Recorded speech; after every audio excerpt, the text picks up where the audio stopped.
نعم، نحن الآن من داخل مدرسة ناصر الإعدادية بنين ببنها بمحافظة القليوبية. وكما ذكرنا في اللقاء السابق أن الأعداد بالنسبة للناخبين كانت تكاد تكون ضئيلة في الصباح الباكر، ولكن مع مرور الوقت بدأت أعداد الناخبين تتزايد، وبدأ الإقبال يزيد على مختلف اللجان ببنها في مختلف المدارس هنا. ولكن نظرا أيضا لارتفاع درجة الحرارة ولظروف الطقس المرتفعة والحرارة المرتفعة، فإن أعداد الناخبين تكاد تكون لا تصل إلى ذروتها. وكما أعلنت اللجنة العليا للانتخابات أمس أن نسبة نجاح الجولة الثانية من العملية الانتخابية كادت تتجاوز 90%، ولكن لا يمكن تحديد المؤشرات النهائية سواء ببنها أو من محافظة القليوبية أو من باقي المحافظات، كما أشار بعض السادة المستشارين كما سمعنا اليوم وأمس، إلا بعد انتهاء اليوم الثاني والأخير من العملية الانتخابية أو بحلول ليل اليوم الذي نحن فيه الآن. ومعنا أيضا للتعرف على مزيد من التفاصيل حول اليوم الثاني والأخير لجولة الإعادة من الانتخابات الرئاسية الأستاذة نهال فتحي العيسوي، وكيل نيابة إدارية ورئيسة اللجنة الفرعية 26 بمدرسة ناصر الإعدادية بنين. أستاذة نهال، بنرحب بحضرتك. أهلا بيك، أهلا وسهلا بيك. أستاذة نهال، عايزين نعرف من حضرتك كيف تسير العملية الانتخابية في الجولة الثانية وإحنا في تاني يوم وفي آخر يوم تقريبا من الجولة الانتخابية. والله العملية الانتخابية بتجري يعني بشكل صحيح، والدنيا كويسة جدا، والأعداد كبيرة جدا، والإقبال لا بأس به أبدا، وكل الأمور كويسة وتحت السيطرة يعني. طيب، وماذا عن التنظيم ودور القوات المسلحة والتعاون مع الهيئة القضائية في التأمين وتنظيم العملية الانتخابية؟ بصراحة يعني القوات المسلحة ما أثرتش، والشرطة برضو متواجدة معانا وبتنظم وبتنسق الصفوف والناخبين وكده، وما بصراحة كل واحد قايم بدوره على الوجه الأكمل يعني.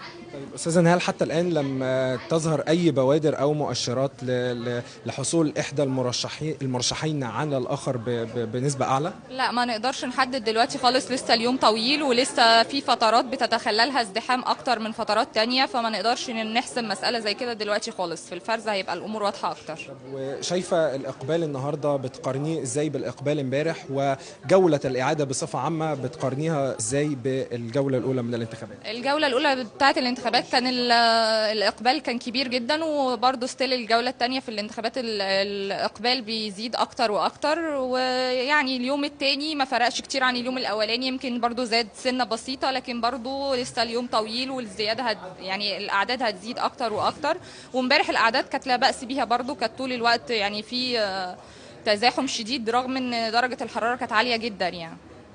هل تتوقعي أن يصدر قرار من اللجنة العليا للانتخابات بمد فترة التصويت اليوم كما حدث أمس؟ يعني من الوارد طبعا، لأن امبارح أصلا اتمدت ساعة، والمفروض إن في يوم تاني، فوارد جدا قوي إن النهاردة تتمد برضو ساعة أو ساعة ونص ولا حاجة، لغاية لما كل الأعداد اللي موجودة في المدرسة يتم التعامل معاها. مش هنسيب حد ما ينتخبش يعني. طب وبالنسبة لإجراءات الفرز، ما هي أهم الإجراءات المتخذة اليوم في نهاية هذه الجولة؟ والله إجراءات الفرز هتتم زي ما حصل في الجولة الأولانية، بوجود مندوبين المرشحين، وبيبقى فيه برضو ناس من الصحافة والإعلام بتبقى متواجدة في اللجنة معانا، وبيتم الفرز في حضور الجميع، والأمور بتمشي يعني الساعة 2-3 على حسب عدد الأوراق اللي عندنا، والأمور بتخلص يعني إن شاء الله في نفس اليوم يعني. هل متوقع صدور أي نتائج أو بوادر مؤشرات في عملية الفرز النهاردة بالليل؟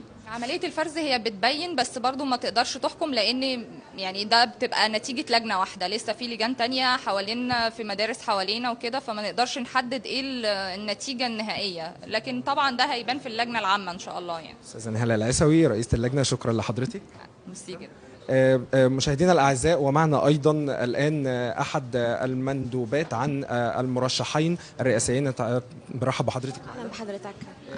حضرتك كيف ترين العملية الانتخابية في هذه الجولة، وهل تتوقعين أن الاستقرار سيسود مصر في حال فوز إحدى المرشحين أو خسارتهما؟ والله العملية الحمد لله ماشية كويس جدا، وفضل المستشارين بفضل المستشارين، وان هم قايمين بدورهم على اكمل وجه، والشرطة والجيش اكيد متواجدين في اي وقت بنعوزهم او طوال النهار يعني. وان شاء الله باذن الله انا واثقة ومتأكدة باذن الله ان ربنا هيصلح الحال، وان شاء الله الاستقرار هيعم مصر باذن الله. طيب، هل في اي ملاحظات؟ لاحد المرشحين احنا اكيد هنحترم اراده الصندوق. هل في حضرتك أي ملاحظات أخذتيها على الناخبين أو أي ملاحظات بما أنك مندوبة عن أحد المرشحين؟ هل في أي ملاحظات أو تجاوزات حضرتك شفتيها أثناء العملية النهاردة أو امبارح؟ لا خالص، الناس هنا متعاونه جدا ومفيش حد بيقبل ان هو حد يقول له انتخب فلان، وداخل هو عارف هيحط مين وخارج محدش حتى عارف بيساله انت حطيت صوتك لمين. يعني هنا الناس جميله، انا فرحانه جدا بالناس بامانه. نشكر حضرتك. نعم. شكرا لك. ما زلنا معكم مشاهدينا الأعزاء، ونرى الآن العملية الانتخابية تسير بسلاسة، وكما ذكرت الأستاذة نهال العيسوي أن العملية تسير بمرونة وبسلاسة، وننتظر الآن إحدى الناخبات، لأننا هنا في مدرسة ناصر هذه اللجنة هي لجنة للنساء فقط، وننتظر الآن إحدى الناخبات لكي نتعرف على رأيها في هذه العملية الانتخابية.